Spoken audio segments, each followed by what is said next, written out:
ఓం శ్రీ కాళహస్తీశ్వర జ్ఞాన ప్రసూనాంబాయ నమః. అసలు ఎవరు ఈ వారాహిమాత? ఈ అమ్మవారు ఎలా జన్మించారు? ఎందుకు ఆమెను పూజిస్తారు? అందరూ అన్నట్లు ఈ అమ్మవారు నిజంగా తాంత్రిక దేవతేనా? ఆ అమ్మవారిని ఎలా పూజించాలి అని తెలుసుకుందాం. వారాహిదేవి మాతృక దేవతలలో ఓ శక్తివంతమైన రూపం. భయంకరంగా కనిపించే అనుగ్రహమూర్తి. పూర్వం పంజాసురుడు అనే రాక్షసుడు బ్రహ్మదేవుని కోసం ఘోర తపస్సు చేశాడు. తపస్సుకు మెచ్చిన బ్రహ్మదేవుడు వరం ఇచ్చాడు.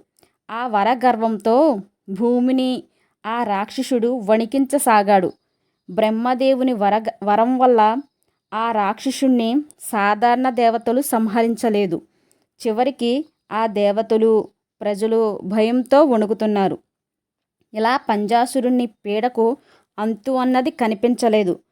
చివరకు అప్పుడు విష్ణువు తన వరాహ అవతారంలో ప్రత్యక్షమై పరాశక్తిని ప్రార్థించారు.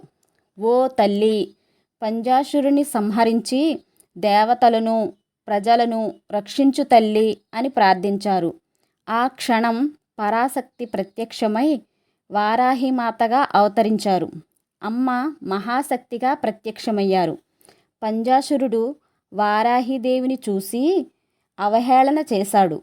ఆమె తన శక్తిని ప్రదర్శించి ఆ రాక్షసుణ్ణి త్రిశూలంతో సంహరించి అంతం చేసింది. వారాహిదేవి అనుగ్రహం వల్ల శత్రుబాధలు తొలగిపోతాయి. వారాహి దేవత రక్షదేవత, రాజ్యయోగ ప్రదాత. వారాహిమాత రాత్రి పూజిస్తే అమ్మ ప్రసన్నమవుతుంది. వారాహిమాత ప్రసిద్ధ క్షేత్రాలు తమిళనాడు, ఉత్తరాది, కేరళ, ఆంధ్రప్రదేశ్లో వారాహిమాత ఆలయాలు ఉంటాయి. ఆరాహోం.